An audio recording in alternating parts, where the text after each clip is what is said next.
galera, tranquilo Alfredão, tranquilo Jéssica? Hoje nossa segunda aula deste módulo maravilhoso que é ecologia. Preste muita atenção. Bill, qual é o assunto de ecologia que mais cai? O de hoje. Esse assunto de hoje ele é fantástico. A gente vai falar sobre as relações alimentares, beleza? Então vem comigo para a gente tirar uma onda aqui e brincar de ecologia.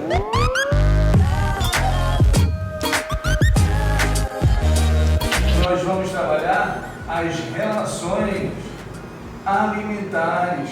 Como assim? Como os indivíduos se comportam, obviamente, em relação à sua alimentação. Então, relações alimentares.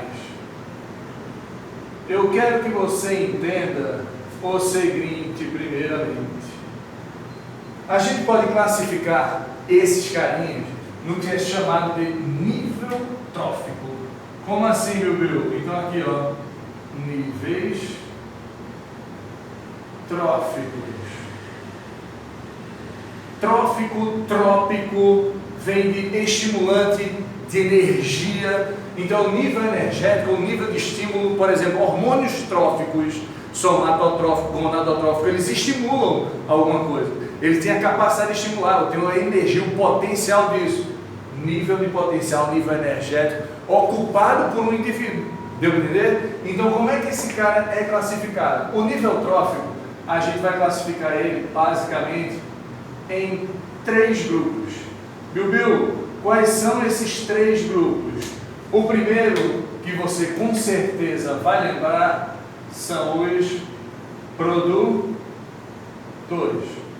Produtor são os carinhas capazes de produzir sua própria fonte de energia. Então são indivíduos cuja característica são produzir sua própria fonte de energia. E este mecanismo pode ser por via fotossintética ou a quimiossíntese. Lembra desses 2 processos? Deu para entender? As plantinhas, por exemplo, elas realizam a fotossíntese, sintetizam sua própria fonte de energia. E a quimiossíntese ocorre por meio de reações químicas, como no caso de algumas bactérias quimiosintetizantes. Bill, tem mais? Tem, obviamente, em biologia o que mais tem é nome. Então eu costumo brincar assim, tu tá com dúvida qual o nome do teu próximo filho, ou do teu filho quando tu vier a ter um filho, abre um livro de biologia porque o que mais tem é nome. Agora, o próximo aqui. O próximo, a gente vai classificar ele como o consumidor. Viu o que é um consumidor? Consumidor é um carinha que consome, obviamente, né? Existe lá, por exemplo, uma indústria.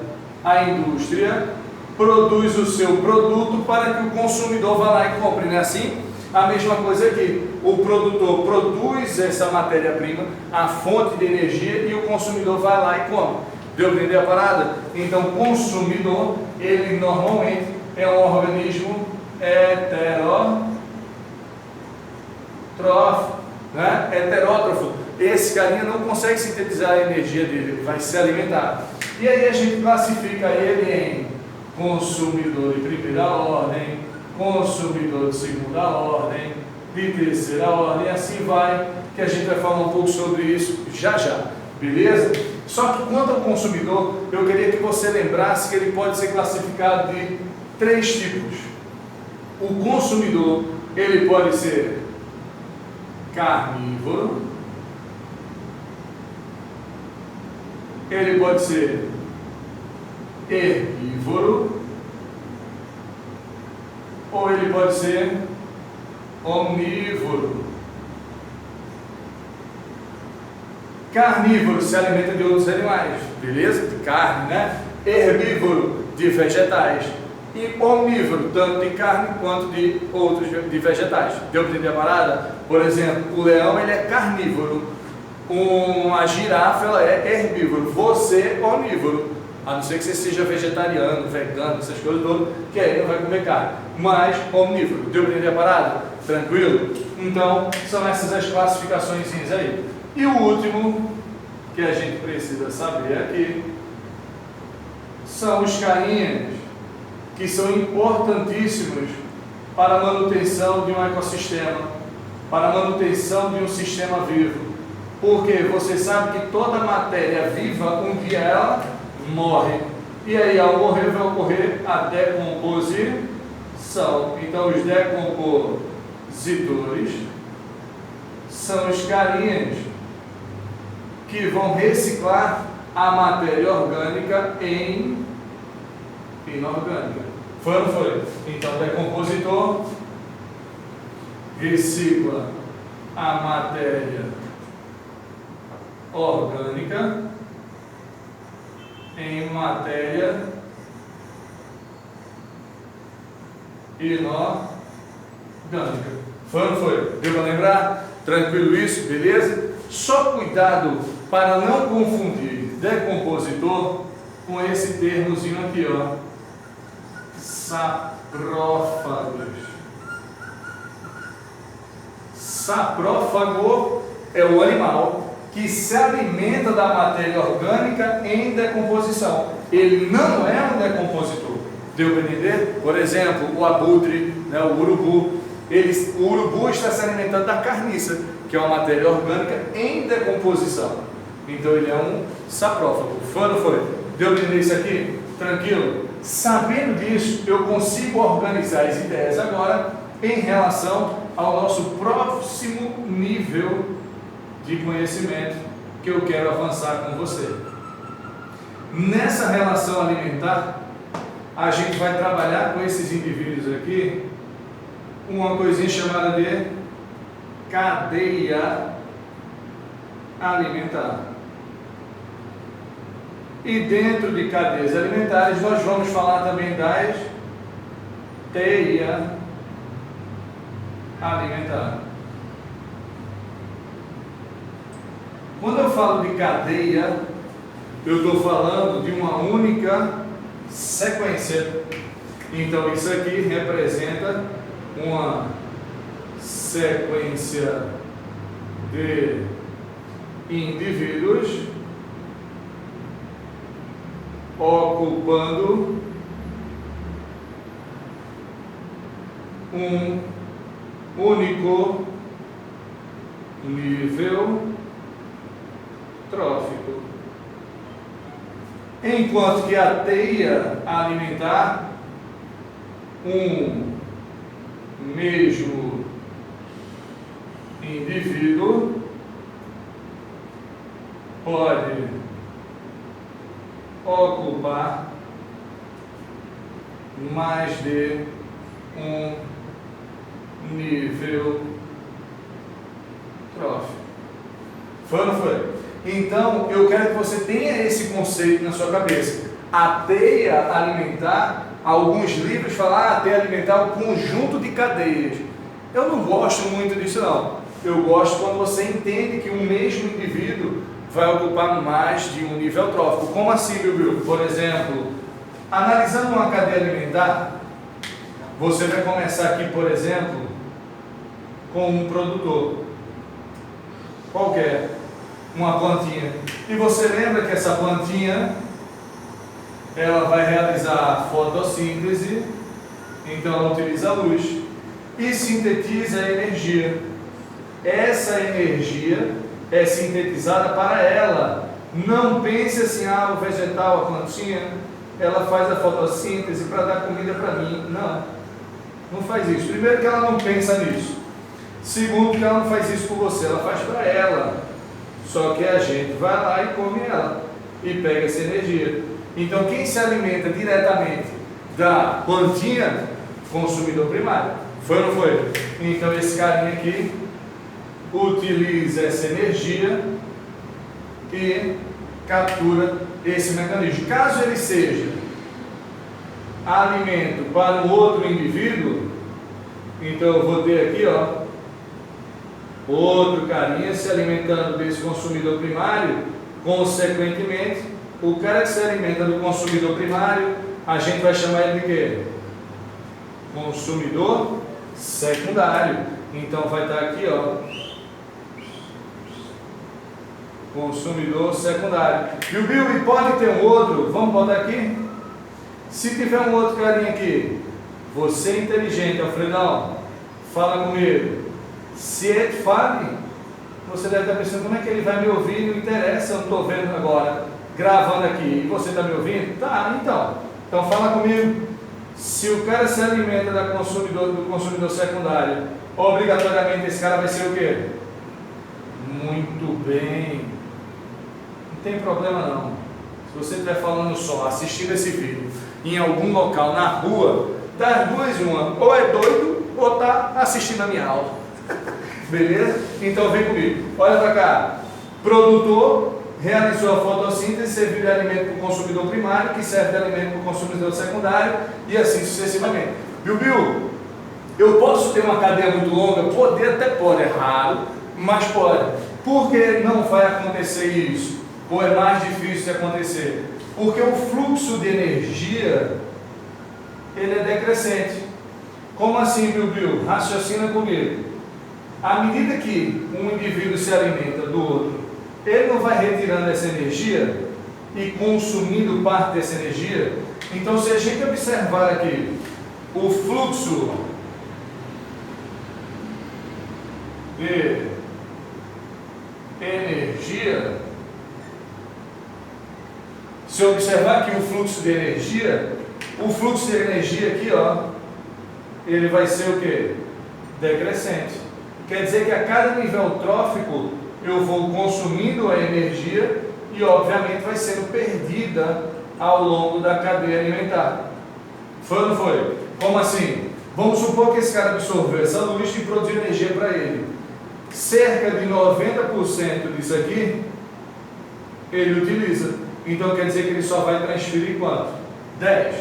Então esse cara aqui vai utilizar desses 10% aí do que ele absorveu, 90%, transfere quanto? 10. Esse cara, 90%, transfere 10. E o Bill de 90%, como é que é decrescente se sempre está transferindo 10? Se eu botar números, eu acho que fica muito mais fácil visualizar. Vamos supor que esse cara aqui produziu 1000 quilocalorias. Se ele transfere 10%, ele transfere quanto? 100 quilocalorias. Se ele transfere 10%, ele transfere quanto? 10 quilocalorias. Se ele transfere 10%, 1 quilocaloria. Você está entendendo? Então o que acontece? A quantidade de energia que está sendo transferida a cada nível trófico está diminuindo, é decrescente. Então o último carinha aqui sempre vai ter menos energia. Isso cai demais em prova.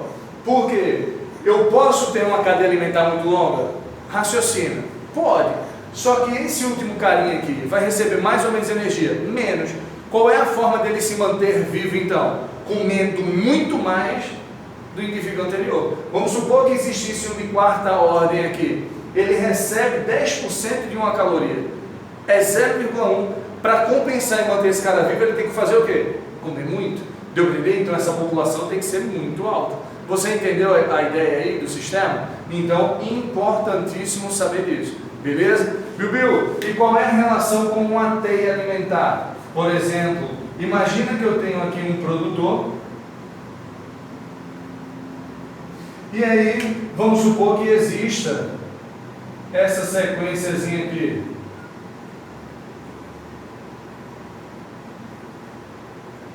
Vamos supor aqui, ó. Consumidor primário, consumidor secundário, consumidor terciário. Foi? Deixa eu botar letras aqui assim, rapidinho. Vamos lá. A, B e C. Só que aí tem uma outra sequência aqui, vamos supor essa aqui, ó.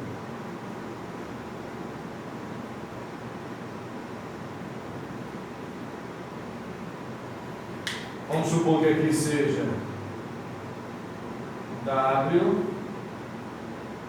Y, X e Z. Olha lá. Olha o que aconteceu aqui. Se eu analisar nesta sequência, esse cara, consumidor primário, consumidor secundário e esse, consumidor terciário, de terceira ordem. E esse aqui, consumidor de primeira ordem, segunda ordem, terceira ordem, quarta ordem. Só que esse cara não se encaixa nessa mesma sequência, quinta ordem. Então quer dizer que este indivíduo, ele está ocupando tanto a posição de terceira ordem, quanto de quinta ordem. Deu para entender o que é uma teia alimentar? Eu tenho um mesmo indivíduo ocupando mais de um nível trófico.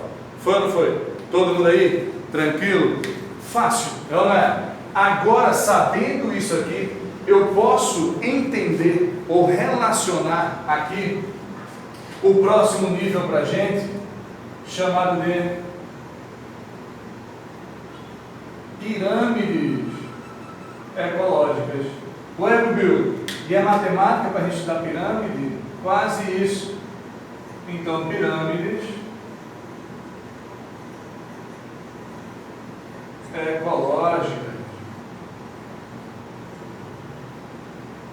Como assim, Bill? Pirâmides ecológicas.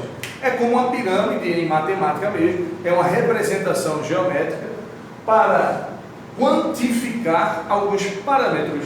E aí a gente pode classificar essa pirâmide basicamente de três tipos. Ela pode ser classificada quanto ao nível de classificação dela. Ela pode ser biomassa. Ela pode ser numérica. E ela pode ser de energia. Como assim, Bill? É muito fácil. Vou começar de trás para frente. Por quê? Porque eu quero. Olha para cá. Energética. O nome já está dizendo. Ela relaciona o quê? O nível de energia do nível trófico. Ou a quantidade de energia do nível trófico. Numérica representa o quê? A quantidade de indivíduos no nível trófico. Agora, o mais assim, difícil de você mensurar, porque não é tão usual, é a biomassa, porque ela relaciona a quantidade de matéria orgânica seca em cada nível trófico. O que quer dizer isso? Por exemplo, imagina que eu pese 100 quilos. Não imagine não, porque eu peso 100 quilos. Exatamente, 1,90 m, para ficar claro, 100 quilos em 1,90 m. Então, está um pouquinho acima do peso, sim, eu sei. Agora, tudo bem, eu sei também que não parece. Mas olha só, e tem essa desculpa sempre. Ah, porque tu é alto. Pô, só porque eu sou alto eu posso ficar assim? Não pode. Então, vamos lá, volta para a aula. Então, eu peso 100 quilos, beleza? Só que 100 quilos está juntando toda a minha matéria orgânica com água também.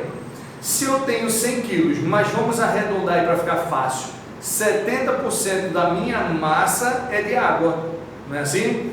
Retiro 70% daí que seria água, sobra quanto? 30%. Então quer dizer que esses 30% que representa a minha matéria orgânica, a minha massa seca, sem água, é a minha massa. Então eu teria aí 30 quilos na minha biomassa. Deu para entender a parada? Então seria mais ou menos isso aí. E o Bill dá exemplos desses mecanismos aqui. A energética. Qualquer uma cadeia alimentar, se eu relacionar a energia, ela vai ser sempre decrescente. E numérica é o número de indivíduos, que a gente vai trabalhar esses exemplos já já.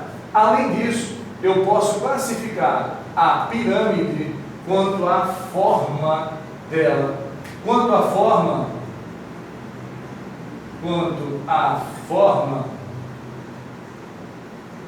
da pirâmide, eu posso ter aqui, ó, 3 tipos. Ela pode ser normal,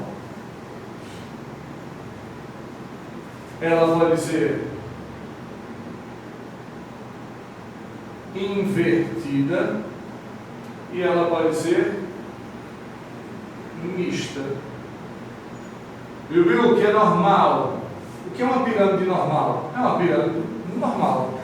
A base dela é maior do que o ápice. Então, por exemplo, eu vou ter aqui, ó,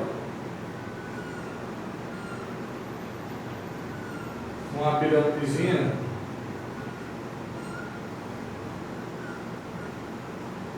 assim, ó. Foi? Lembrando que a base é sempre quem? Produtor. Aí segue aqui o consumidor primário, consumidor secundário, sempre, beleza? Invertida, o nome já está dizendo, ela está no inverso. Se a base era para ser maior, na invertida a gente vai ter uma base menor. Web, é possível isso? Vamos pensar num exemplo aqui já diretamente. Se eu pensar em uma árvore, uma pirâmide numérica, por exemplo, uma árvore, em uma árvore eu posso encontrar, sei lá, 100 preguiças. E em cada preguiça dessa eu vou ter lá, sei lá, 1000 carrapatos. Tal. Deu para entender a parada? Então a quantidade aqui é assim. Da mesma forma, produtor, consumidor primário, consumidor secundário. Deu? E por fim, uma mista. Na mista, eu não vou ter um padrão normal aí, ó, nem o invertido. Ó. Deu para entender aí? Tranquilo? Então, eu tenho esses 3 casos aí de pirâmides. Fácil ou difícil? Deu ou não deu? Tranquilo? Galera, preste atenção no que eu vou lhe falar para a gente finalizar isso aqui.